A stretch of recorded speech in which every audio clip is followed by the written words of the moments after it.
falei anteriormente a respeito das características do contrato de trabalho, é hora de discutirmos um pouco a respeito dos elementos que estruturam essa figura jurídica. Se você quer conhecer um pouco mais como que funciona o contrato de trabalho, o vínculo de emprego propriamente dito, acompanhe essa playlist vídeo a vídeo que eu tenho certeza que isso vai te ajudar. Meu nome é Gabriel Pacheco, sou advogado trabalhista desde 2018 e eu quero trazer para esse canal a minha experiência de trabalho para tentar te ajudar a compreender um pouco mais a respeito do contrato de trabalho. Quero desmistificar toda aquela dificuldade que as pessoas colocam em cima desse vínculo de emprego e todas aquelas questões técnicas que na maioria das vezes se tornam complicadíssimas na teoria. Então vamos lá. O contrato, em geral, é um acordo tácito ou expresso mediante o qual as partes pactuam direitos e obrigações recíprocas. Vou trazer uma definição clássica de contrato para logo depois aprofundarmos um pouco mais a respeito dessa relação jurídica, tá? Define-se o contrato de trabalho como um negócio jurídico expresso ou tácito, mediante o qual uma pessoa natural obriga-se perante pessoa natural, jurídica ou ente despersonificado a uma prestação pessoal, não eventual, subordinada e onerosa de serviços. Ok, isso que é o contrato de trabalho. Os elementos componentes desse contrato não diferem em geral daqueles trazidos pela doutrina civilista do direito. Então, todo contrato tem elementos essenciais, elementos naturais e elementos acidentais. Os elementos essenciais são aqueles que eu vou trazer aqui para você. Esses elementos essenciais, eles são imprescindíveis para a configuração da figura jurídica do contrato. Isso significa que a ausência desses elementos pode comprometer tanto a eficácia quanto a validade do negócio jurídico que está sendo firmado ali. Os elementos naturais não são tão imprescindíveis assim, mas estão presentes na maioria dos contratos. E os elementos acidentais, esses são mais difíceis de serem verificados na prática contratual. Mas eu vou esclarecer para você. O objeto desse vídeo é trazer para você os elementos essenciais, porque sem eles não há contrato. Principalmente quando se fala em contrato de trabalho, por se tratar de um contrato específico, exige alguns elementos ali que não podem faltar. Os elementos essenciais do contrato de trabalho são aqueles enunciados pelo direito civil, com previsão lá no artigo 104 do Código Civil, quais sejam capacidade das partes, objeto lícito, possível, determinado de forma prescrita ou não proibida por lei.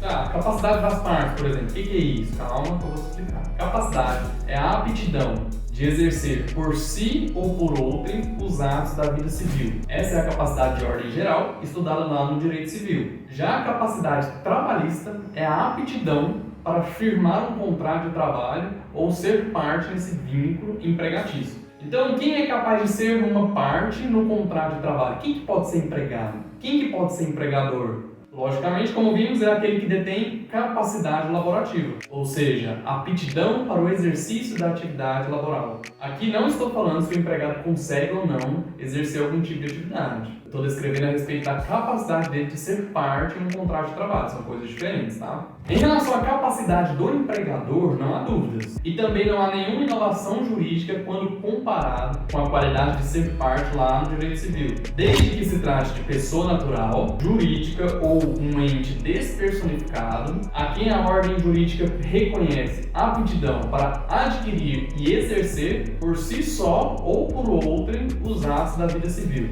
Assim, a amplitude de pessoas jurídicas, físicas ou entes despersonificados podem configurar como parte empregadora em um contrato de trabalho. Já em relação ao empregado, a situação muda um pouco. Há especificações claras e objetivas que classificam alguém como parte do contrato na posição de empregado. A primeira coisa que eu quero te chamar a atenção: o direito do trabalho fixa como marco inicial da capacidade para ser empregado a idade de 18 anos. Então, só tem capacidade plena para o exercício da atividade laboral aquele indivíduo que tem no mínimo 18 anos de idade. Entre 14 e 18 anos de idade, aquele indivíduo ele não vai ter uma capacidade plena. Nós dizemos no direito que ele tem uma capacidade relativa para o exercício da atividade laboral. Isso significa que o menor de 18 anos ele pode se vincular a um contrato de trabalho apenas na especificidade do contrato de aprendizagem, que nós vamos estudar um pouco mais à frente. Esse contrato de aprendizagem exige uma série de requisitos que limitam um pouco a capacidade daquele que quer trabalhar. Por isso a capacidade plena é atingida somente com 18 anos, porque esse pode firmar contratos de qualquer natureza.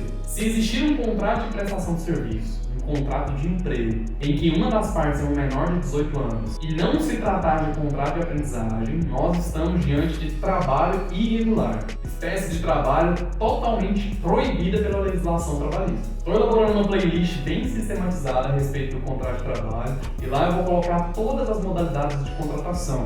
Em breve, o contrato de aprendizagem vai ser desmiuçado lá com clareza e com bastante calma para que você consiga entender cada um dos requisitos que limitam a capacidade daqueles que são menores de idade, mas que podem sim exercer atividade empregatícia. Então, se você ainda não é inscrito nesse canal, deixe a sua inscrição para que nos próximos vídeos você possa acompanhar a ordem cronológica desse estudo, porque isso vai fundamentar todo o seu conhecimento relacionado ao direito do trabalho, tá? Então, se plenamente capaz, tanto o empregado quanto a empresa, o empregador, podem facilmente firmar um contrato de trabalho. E esse contrato terá a proteção legal que a CLT traz. Até aqui tranquilo, né? Elemento essencial para o contrato de trabalho, primeiro deles, capacidade das partes. Só podem ser partes no contrato de trabalho aqueles a quem o direito reconhece essa capacidade. Com relação ao empregador, não há muitos requisitos. Pode ser pessoa física, jurídica ou ente despersonalizado. Já em relação ao empregado, deve ser assinado contrato de trabalho apenas com indivíduos com,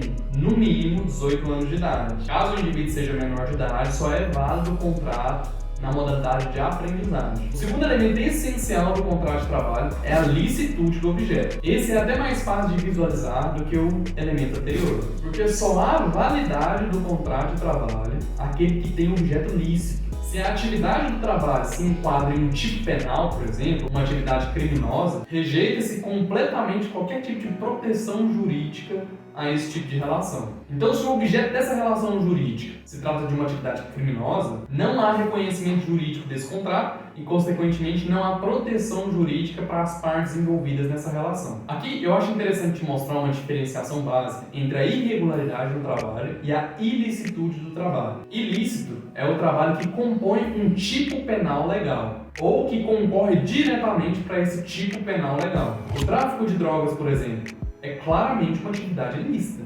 Então, qualquer relação de trabalho, de emprego, de prestação de serviço que tem como objeto o tráfico de drogas não será reconhecido pela Justiça do Trabalho como válido, porque falta o elemento licitude do contrato de trabalho. Agora, o trabalho irregular ou trabalho proibido é aquele que desrespeita as normas trabalhistas. É um pouco diferente em relação aos efeitos que ele gera, porque apesar de irregular, terá a proteção jurídica do trabalho e a Justiça do Trabalho vai proteger as partes envolvidas nesse trabalho, mesmo que irregular. É uma forma que a legislação trouxe para proteger as partes que são mais vulneráveis no contrato, para evitar aquelas vítimas de exploração trabalhista. É o caso, por exemplo, do trabalho infantil. Claramente se trata de um trabalho irregular, trabalho prestado por menor de 14 anos ou um trabalho realizado por maior de 14 anos e menor de 18 anos de idade em uma modalidade diferente do contrato de aprendizagem. É claramente um contrato irregular. Porém, a Justiça do Trabalho vai reconhecer todos os efeitos desse contrato a fim de proteger o empregado que está sendo explorado. Então, a doutrina e a jurisprudência consideram válidos os efeitos gerados pelo contrato de trabalho irregular. Agora, não há validade nenhuma, nenhum tipo de reconhecimento legal para aquele contrato que tem como objeto a atividade ilícita. Vamos lá, vamos exemplificar que fica mais fácil. O exemplo do tráfico de drogas é bem fácil para você entender essa situação. O rapaz ele faz transporte de mercadorias ilícitas e, por isso, futuramente ele requer junto à Justiça do Trabalho reconhecimento do seu vínculo de emprego, já que ele trabalhava com jornada específica, ele recebia por aquilo, ele tinha subordinação direta de quem comandava aquela atividade ilícita. Porém, como se trata de uma atividade que cumpre um tipo penal legal, não terá reconhecimento jurídico. É diferente do trabalho do menor, que é o outro exemplo que eu trouxe para vocês. Se, por exemplo, em uma lanchonete trabalha servindo ali os clientes um menor de idade, trata-se logicamente de um trabalho proibido. Porém, a Justiça do Trabalho reconhece os direitos desse menor. Ele vai ter direito de receber o salário e todas as verbas que circundam aquele vínculo de emprego, mesmo se tratando de trabalho irregular. Logicamente que esse empregador que explorou a mão de obra do menor sofrerá as consequências legais dessa atividade irregular. Porém, os efeitos do contrato em relação ao menor prevalecem e são reconhecidos. Então, além das partes desse contrato de trabalho terem capacidade para estarem ali representando um vínculo jurídico, é necessário também que o objeto desse contrato seja lícito, cumprindo assim o segundo elemento essencial do contrato de trabalho. O terceiro elemento é a forma regular ou a forma não proibida pela legislação. O que significa isso? Em regra, não há uma formalidade específica para a contratação. Sabemos que para a segurança do próprio empregador é necessário o registro do empregado. Isso acaba acaba sendo uma formalidade mitigada para a instituição desse vínculo jurídico. Porém, não há na legislação uma forma específica que deva ser assinado esse contrato, que deva ser firmado esse contrato. O caráter meramente consensual do contrato de trabalho faz com que essa relação entre as pessoas possam ser provadas na justiça por qualquer meio viável, testemunhas, fotos, qualquer tipo de prova reconhece o vínculo de emprego. Naquele vídeo passado que eu trouxe a respeito das características do contrato de trabalho, eu expliquei claramente a característica consensual do contrato de trabalho. Dá uma olhadinha lá que você vai entender bem melhor isso que a gente está discutindo aqui. E mesmo que haja alguns contratos de trabalho que exigem formalidades específicas, como é o caso que eu já disse, contrato de aprendizagem, contratos também de artistas profissionais, do atleta profissional. Existem leis específicas que colocam requisitos específicos também para firmarem esse contrato. Mas o princípio da primazia da realidade permite reconhecer o vínculo de emprego mesmo sem o cumprimento dessa formalidade legal para esses tipos específicos de contrato. Então agora ficou fácil para você identificar quais são os elementos que estarão presentes de forma imprescindível